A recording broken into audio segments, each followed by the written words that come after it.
so I just couldn't help myself. I was supposed to clean it first, but I just want to check if it's not stolen. So I've taken the seat off, I've taken the tank off.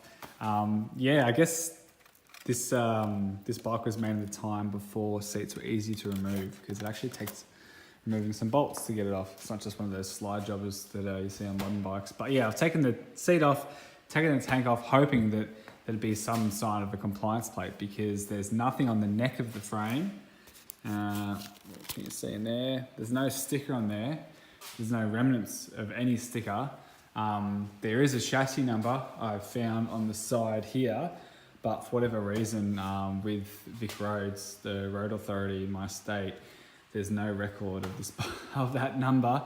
So yeah, I was kind of hoping that I'd find a compliance plate in some obscure location underneath the tank, or you know, down underneath here or something. But yeah, no sign so far, which is a little concerning, because I just want to make sure that everything was above board before I started spending money on this thing and putting effort into it. But the guy I bought it from, I got his actually got his passport, a photo of his passport. So if it is stolen, I won't be the one getting in trouble. And I've got a receipt and everything. But yeah, what the?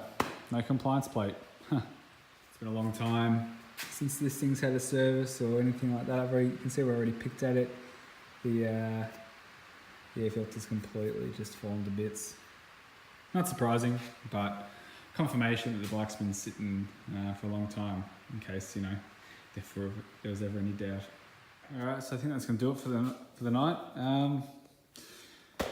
The compliance plate debacle continues. I looked around, still can't find it. I think it's just gone.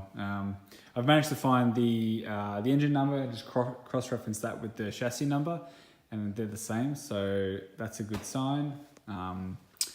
And it's an ME06 series of XR250R, which I don't really know anything about, to be honest. It's just something I've discovered. But yeah, I pulled off the seat and the tank. Tank's empty, which is good, and have a look in there. See that? Nasty. I think anyone who was living in there is long dead, but yeah, anyway, get back to it tomorrow. Oh, how stupid is this thing?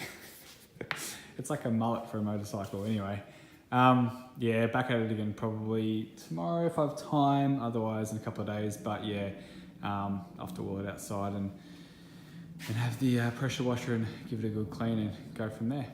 All right, later. Hey guys, just keeping you updated as I go along. As you can see, the carburetor's out. Wasn't too difficult to get out. I pulled the whole airbox out as well, so made it easier.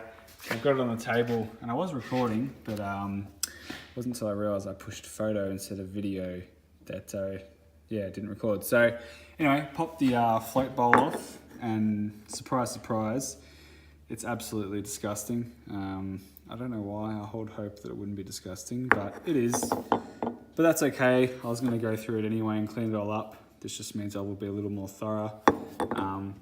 Got my handy dandy carb clean, so yeah, I'm gonna tear this thing down, clean it up. I've also got a cheapo sandblaster I bought, so I'm gonna give that a go on this. I think this would be a good little test dummy with the blaster before I do something more serious like the engine. But yeah, next time you see this, it'll be cleaned up. All right, quick update. It's a bloody war zone in here at the moment. I've taken off the rear shock, a lot of the, all of the swing arm linkages. Got more parts to be cleaned up. Carburetors and a couple of bits. Ton of stuff in here, more over there. But this swing arm pivot bolt it'll be the death of me, basically. It's seized, and it's a son of a bitch to try and get out. So that's what I'm working with now. I can hear the hissing because I finally found something that works. Yeah, that air chisel seems to be doing the trick. I've pumped the thing full of grease.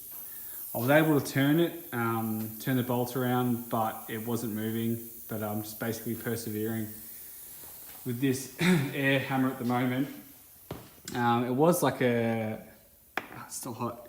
Did have a point on it, but I basically just used the angle grinder and cut that chisel flat, and now I'm just pounding away at it, and it looks like finally I'm actually getting some movement. I can actually fit a flathead in there now, which I couldn't do before. So getting there, but man, this thing is taking an absolute beating. To be continued.